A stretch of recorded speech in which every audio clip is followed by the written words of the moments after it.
पिछले वीडियो में हमने शनि देव की वक्र दृष्टि और बाल गणेश की कथा के बारे में चर्चा की। उस वीडियो की लिंक नीचे डिस्क्रिप्शन बॉक्स में दी गई है। इस वीडियो में हम भगवान गणेश का वाहन मूषक कैसे बना इसके बारे में चर्चा करेंगे। गणेश पुराण के अनुसार भगवान गणेश का वाहन मूषक पूर्व जन्म में एक गंधर्व था जिसका नाम क्रोश था। क्रोश गंधर्व एक चंचल और हंसी मजाक करने वाला गंधर्व था। एक दिन जब इंद्र की सभा में सभी देवता और मुनि एकत्रित थे, क्रोश गंधर्व भी वहाँ मौजूद था। यह सभा किसी विशेष अवसर पर या उत्सव के लिए आयोजित की गई थी। सभा में क्रोश गंधर्व अप्सराओं के साथ हंसी मजाक और चेष्टाओं में व्यस्त था, जैसा कि उसकी आदत थी। इस दौरान उसकी आकस्मिक हरकतों के कारण उसका पैर गलती से मुनि वामदेव के ऊपर पड़ा। मुनि वामदेव को लगा कि क्रोश ने उनके साथ शरारत की है, इसलिए गुस्से में आकर उन्होंने उसे चूहा बनने का श्राप दिया। महर्षि के श्राप को सुनकर क्रोश डर के मारे कांपने लगा और रोते रोते महर्षि के पैर पकड़कर माफी मांगने लगा। उसके इस तरह से करने से महर्षि को उस पर दया आ गई और वह बोले, मेरा श्राप कभी खाली नहीं जा सकता, इसलिए तू मूषक जरूर बनेगा, लेकिन तुझे श्री गणेश का वाहन बनने का भी सौभाग्य मिलेगा, जिसकी वजह से तेरा उद्धार हो जाएगा। ऐसा कहकर महर्षि वहां से चले गए। इसके बाद क्रोश पर श्राप का असर होना शुरू हो गया और वह बहुत बड़े आकार का बहुत ही भयानक चूहे का रूप लेकर धरती पर जा गिरा। जब क्रोश को चूहा यानी मूषक बनने का श्राप मिला, तब वह अत्यधिक विशालकाय और भयंकर हो गया था।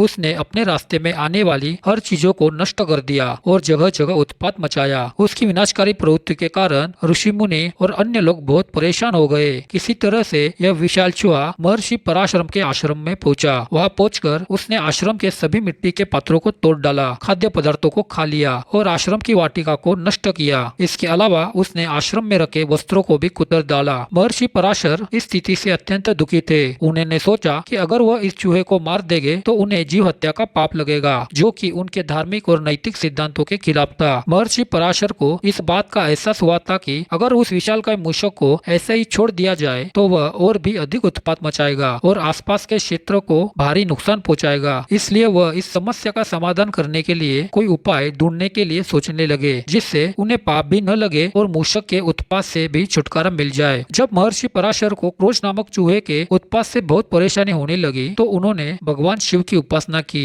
और उन्हें अपनी समस्या का समाधान प्राप्त करने के लिए बुलाया। भगवान शिव ने महर्षि पराशर की प्रार्थना को स्वीकार किया और गणेश जी को भेजा ताकि चूहे को नियंत्रित किया जा सके और महर्षि पराशर की समस्या का समाधान किया जा सके। भगवान गणेश ने मूषक को पकड़ने के लिए अपना दिव्य पाश यानी रस्सी को फेंका। इस पाश की शक्ति इतनी महान थी कि यह मूषक का पीछा करता हुआ पाताल लोक तक पहुंच गया और अंततः मूषक का गला उसमें फंस गया। वह पाश मूषक के गले में अटक गया। पाश की पकड़ से मूषक बेहोश हो गया। मूषक पाश में घिसटता हुआ भगवान गणेश के सम्मुख उपस्थित हुआ। जैसे ही उसे होश आया, उसने अपने आप को भगवान गणेश के सम्मुख पाया। बिना देरी किए मूषक ने गणेश जी की आराधना शुरू कर दी और अपने प्राणों की भीख मांगने लगा। गणेश जी मूषक की आराधना से प्रसन्न हो गए और उससे कहा कि तुमने लोगों को बहुत कष्ट दिया है। मैंने दुष्टों के नाश एवं साधु पुरुषों के कल्याण के लिए अवतार लिया है, लेकिन शरणागत की रक्षा भी मेरा परम धर्म है, इसलिए जो वरदान चाहे मांग लो। यह सुनकर वो उत्पाती मूषक अहंकार से भर उठा और भगवान गणेश से बोला, मुझे आपसे कुछ नहीं चाहिए, लेकिन यदि आप चाहे तो मुझसे वर की याचना कर सकते हैं। मूषक की गर्व भरी वाणी सुनकर गणेश जी मन ही मन मुस्कुराए और कहा, यदि तेरा वचन सत्य है तो तू मेरा वाहन बन जा।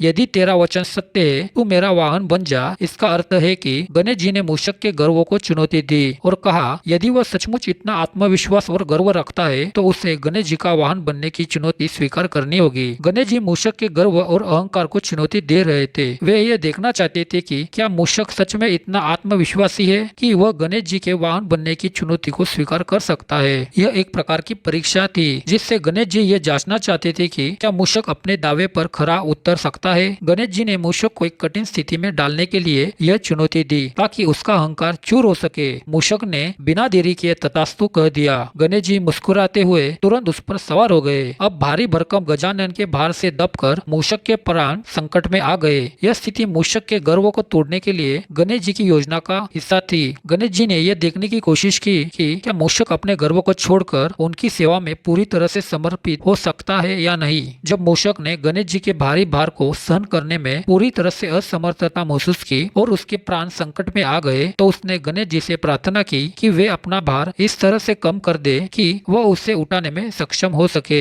मूषक ने गणेश जी से निवेदन किया कि वे उसके लिए ऐसा कृपालु दृष्टिकोण अपनाए कि वह उनका वाहन बन सके और उनका भार सहन कर सके। गणेश जी ने मूषक मूषक की प्रार्थना स्वीकार कर ली और अपने भार को इस तरह से समायोजित किया कि मूषक उसे सहन कर सके। इस प्रकार मूषक का गर्व चूर हो गया और वह पूरी तरह से गणेश जी की सेवा में समर्पित हो गया। गणेश जी ने मूषक को अपना वाहन बना लिया और मूषक अपने गर्व को छोड़कर गणेश जी की सेवा में पूर्ण रूप से समर्पित हो गया। मूषक जो पहले एक अहंकारी और विध्वंसकारी प्राणी था, गणेश जी के वाहन के रूप में एक महत्वपूर्ण प्रतीक बन गया। मूषक का वाहन बनना यह दर्शाता है कि जब हम अपने अहंकार और बुराइयों को भगवान के चरणों में समर्पित कर देते हैं तो वे हमें सही मार्ग पर ले जाते हैं और हमें एक सार्थक जीवन जीने का अवसर प्रदान करते हैं। गणेश जी के वाहन मूषक यानी चूहे की उत्पत्ति की यह कथा गणेश पुराण में वर्णित है। गणेश पुराण में इस कथा के माध्यम से भगवान गणेश की दयालुता, उनकी शक्ति और उनके शरणागत की रक्षा के सिद्धांत को दर्शाया गया है। इस तरह से हमने गणेश जी का वाहन मूषक कैसे बना इसके बारे में चर्चा की।